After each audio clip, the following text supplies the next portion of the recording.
Hi, everybody. Hi, everybody. Hey. Welcome to another episode of While You're Working Live. We are so excited to have you guys again here this week, and I'm happy to have Chip Rosales sitting next to me. You might notice that this is a little bit of a different format than we've had the last few weeks, and we think that you're really going to like this episode. It's a unique one. We decided to take a break from having our awesome guests on the show this week, and instead we are taking some of the viewer questions that you all have submitted to us from some of our top episodes in the course of our almost 30 episodes. It's incredible, right? We've almost done 30 episodes. Yes, it's incredible. So that's awesome. So we are taking some of your viewer questions, and we decided that we would go back through some of our episodes and answer those questions for y'all. And we think that they're really bring everything kind of full circle, and they all work together. So we hope that you guys enjoy today's show. Absolutely. We've got some great guests that are coming up, so you guys stay tuned for all of those. We've got a really action-packed rest of the month. But our first question actually comes from episode 23. This was the one that was about sales and marketing. You guys might remember that. And it's a good one. It says our sales and marketing teams are very territorial. How do we combat this to align those teams better? And, as we were thinking about this and we were just talking about this internally, one of the great things about these questions, and so, keep those coming, make sure that you're, sharing those questions with us. But one of the things that we end up doing is that when we get these questions, we end up writing blog posts all about them because it gives us an opportunity, it tells us an insight into what you guys are thinking. And one of the things that we wrote on this was it's a recent blog post of ours. I think we called it "The Border Wall That's Crippling Your Conversion Rates." And the idea here was that, yes, everything needs to funnel from the top down. That's a critical thing. You need to have your leadership team really aligned around sales and marketing have to play together in the sandbox, right? But the thing that I think is most interesting about this question is that sales and marketing, they really can affect each other. And right now there's this iron wall that most businesses say, everything here is marketing and everything here is sales. Nobody can cross this iron wall. And we actually think that's hurting people. When a salesperson goes up and does a conference, they can do all that top of funnel marketing for anybody, right? They can bring leads into a marketing organization. But, marketers right now have become we're not the arts and crafts department. We say that a lot around here, but we're not the arts and crafts department. We really have become data nerds and analytic individuals. We're looking at what people are doing. We're really hot on where the engagement's happening and what people are engaging with. And so when a marketer comes to a salesperson and says, we're seeing something, here's this opportunity, can we use automation or email or any of our cool techniques later in the funnel, that's a cue for a salesperson to kind of listen up, perk their ears. Yeah. It only helps them in the long run. It makes your job easier. I worked in sales before, and it's a lot of manual emails and following up and all the things. And there's so many great tools that marketers have at their disposal that can help out. It's so true. So if you're a salesperson and you have not been, if you're a salesperson and you're listening to us, then awesome, because you're actually already listening to somebody who's kind of bringing in that marketing perspective. But we would highly challenge salespeople. Have you read a marketing book recently? Have you listened to a marketing podcast? Are you doing those kinds of things? And then marketers, the same challenge. Have you picked up a sales book recently? Are you listening to those sales podcasts? Because they're both sides are super important. And I wrote down a couple of books that we've read recently that we thought were really good. So for you salespeople, to read a marketing book, try The New Rules of Marketing or Marketing Multiplied. And then for you marketers, here's some really great sales opportunities of sales books. There's one called Objections. There's one called Close Deals Faster. And another one is Never Lose a Customer Again. These are just some really good, maybe some actionable, tangible things. We've not said that in a blog post or on our other site, but those are some really good books that we at Marketing highly recommend. Yep. And I will link all of those books and all of these resources in our blog post that we do at the end of this episode. So I'll be sure to post that link for y'all.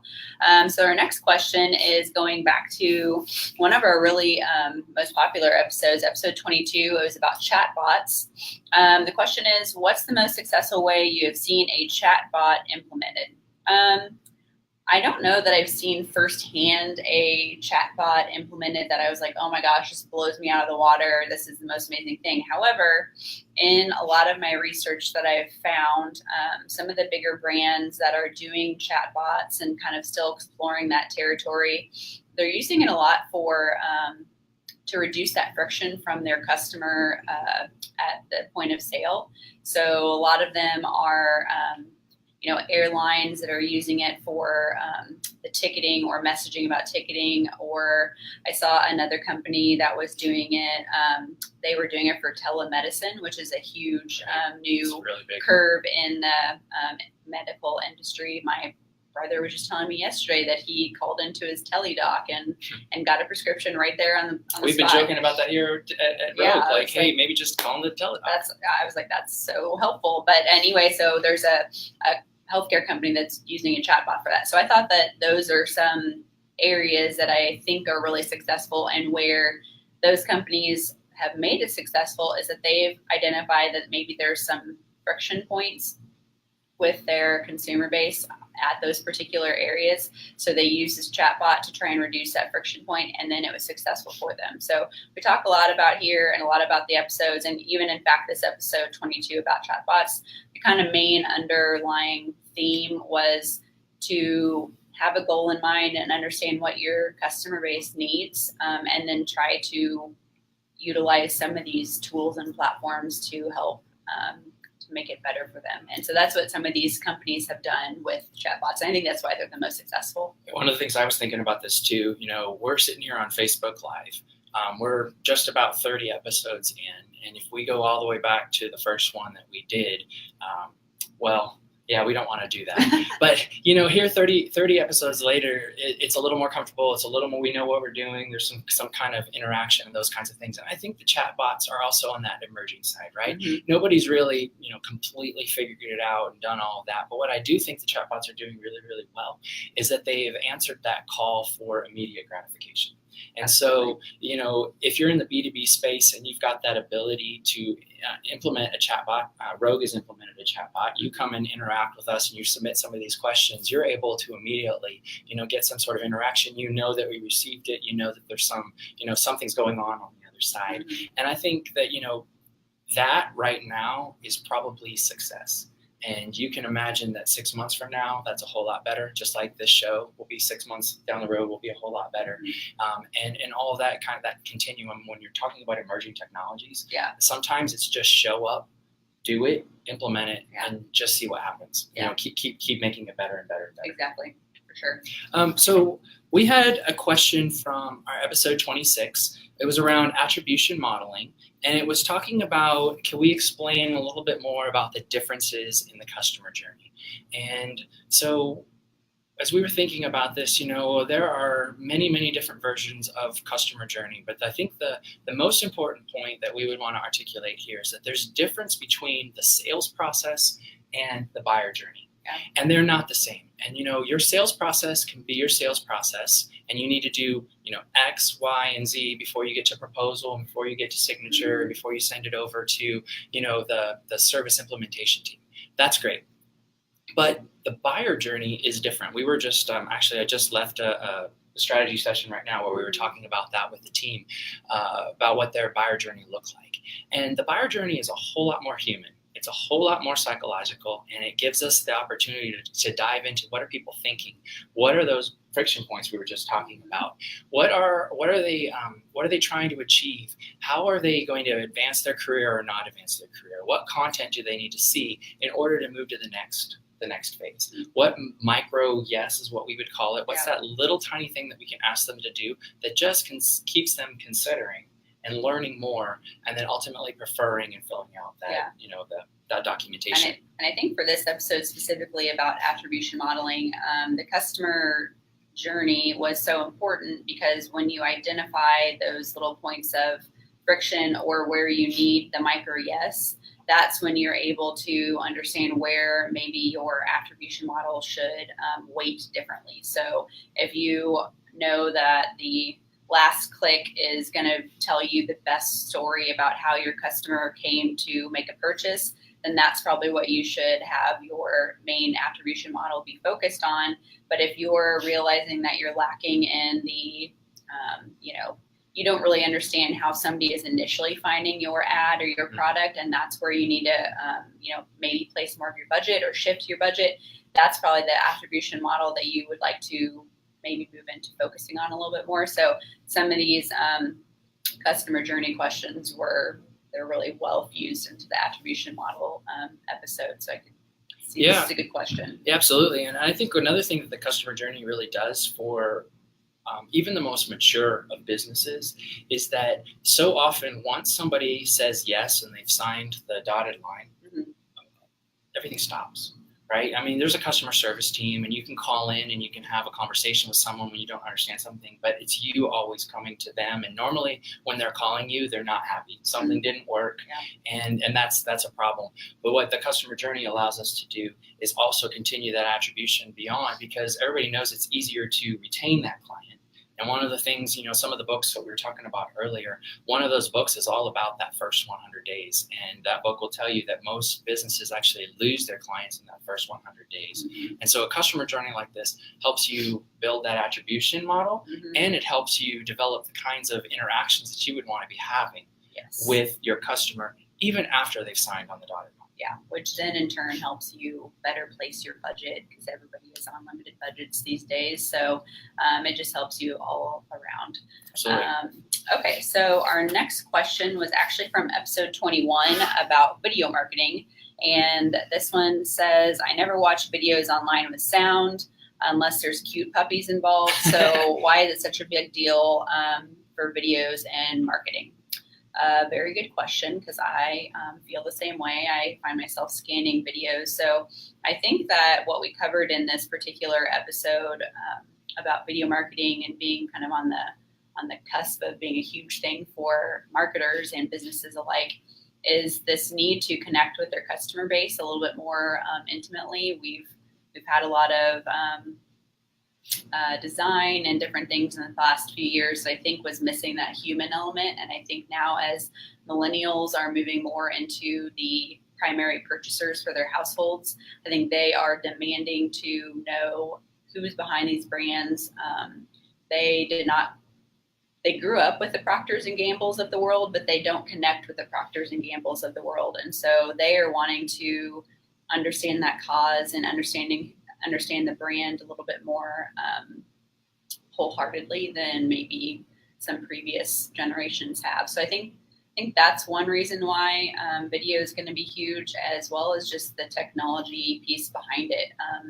We covered in the video that it's becoming easier for marketers and brands to implement video, whereas before you might have to have like a whole video crew behind you and lighting and staging and audio and all the things. And I mean, now with just your smartphone, you could basically be the next Gary Vee of your brand. All you need is your iPhone, and it's quick post on a social channel, and there you go. You don't have to have the high production value. So I think those two things combined, even though some people only like videos with cute puppies in them, I think that's why video marketing is not just a fad or a trend. I think it's really here to stay, and it's going to evolve for the coming years. I think it was interesting. Your millennial point is right on point, because the purchasing power, you can read story after story where it's talking about that. But I know another component of that is, yes, they're moving into that purchasing power seat. But at the same point in time, if you consider yourself premium, and I would hope that anybody who's out there is actually considering self premium, like,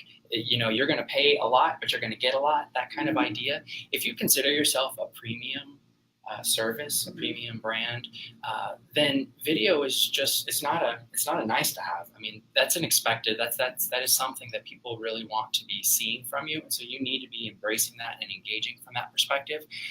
Also, a lot of our audience may not be regular, always on the Facebook, always on Instagram, always doing that kind of thing. But both of those platforms in particular have built their own TV platforms, right? So, if you haven't been on Instagram lately, there's now a whole section, IGTV, where you can actually go and see people are deliberately posting videos there, and they've got entire TV channels where what we're doing here with Facebook Live, even, it's all trending towards this ability that we're going to have our own channel, our own communication platform.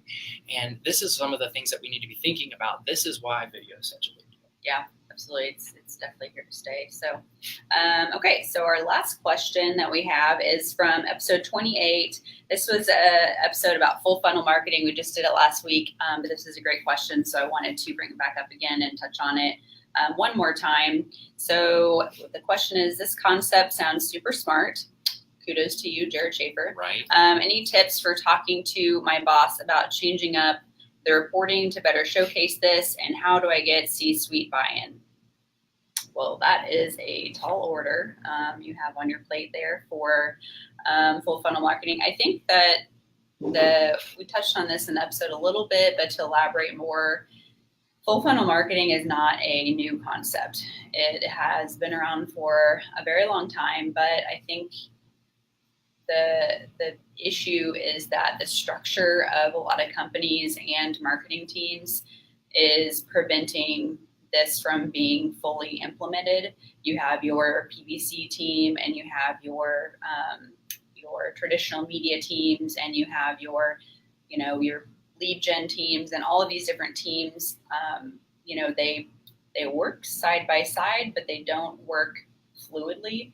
And then when you have to actually show what each of these teams is doing to either a client or to your bosses of a C-suite, oftentimes the reporting is also siloed. So then that just continues to trickle on into showing that budgets need to be siloed, the teams need to be siloed, and the full funnel marketing doesn't come into everybody's full competing effect, against basically. themselves. Everybody's competing against themselves. So I think the best advice to do full funnel marketing and to get the buy-in of your direct boss or the C-suite is to start small. I think Jared had some good advice in the episode that he suggested maybe just testing it out with a couple areas first to really show how the fluidity of maybe your display ad and your more direct to sale type platforms, lead gen, Google ads, and your Facebook media, how they can play together across all of the customer journey phases, and they come into play at different points. I think just kind of creating that plan, even if you don't get to implement it, will show that, looking at this from an approach of the customer journey and what phase they're in and where you should place your budget based off of where you are lacking as a company, rather than just 10% of your budget goes to PPC, 10% of your budget goes to the Facebook ads, and then all the rest goes to traditional media. I think that would probably be the best piece of advice that I have gathered. I think the technology is really catching up. I think that was one of the things we really talked about in that particular episode, how much the technology is catching up. And I think one of the things that maybe we're trying to hit, and kind of speaks to this question in a little different way, it's less on the what can I show from a reporting perspective? But when you're having those conversations with the leadership chain, I think this is where methodologies can really help you. So the ability to actually point back to, we are trying to achieve this type of revenue, and here's our roadmap to get to that, and being able to have that methodology and understand that, the conversion rate right here is not what we'd like it to be. And because of that, we now need to do X, Y, and Z. And how that's all integrated with all those different teams that you were talking about is really important. Or the thought that everything's changing so frequently and so fast. We have, methodology here. Other agencies might have different ones. We've got the 80-15-5. And the thought process is, 80% in those things that are proven, 15% in things that we've seen work other industries, but maybe the brand that we're working with hasn't tried before. And then 5% on that emerging stuff. And what we find is that a lot of times those emerging things have some significant inflection points, and they've got a success that you can start moving them into that 15. And then before you know it, they're at the 80 level, and you've got new things coming in at the 15 and 5. That's what keeps this thing so fresh, and that's what keeps it all, those inflection points continuing to grow. And I think that's the kind of vision that leaders are looking for from their marketing and their sales organizations. Show me how, don't just tell me that all this stuff is supposed to work together. Do you have some sort of methodology or approach that can say, yes, we can use these really great technologies like Google Data Center and Supermetrics and all these different things that we were talking about in that episode, but how does all that stuff come together, and for what purpose? Mm-hmm. And that would probably be as I was thinking about that question, those would probably be the things that I'd want to hear, sitting in an executive chair. Yeah, all good advice. Well, that is all the questions that we have for y'all today. I hope you learned a little bit more in depth on some of these things. And of course, if you have more questions, please submit them. We would love to hear your feedback and what you thought of this kind of format of an episode. We would love to maybe do this again down the road, especially if y'all found this helpful. As usual, we will post this over on the Rogue Think blog, where we will link all the episodes we talked about today and for the questions, and then additional resources like the books that Chip mentioned first, and then a couple other the blog posts that we have written that we think would be kind of go along with some of these questions. But thank you guys for tuning in. We will see you next week for an exciting episode about how to integrate a podcast into your marketing strategy. Wow. Yeah. All right. Well, we'll see you guys next time. Bye. Bye.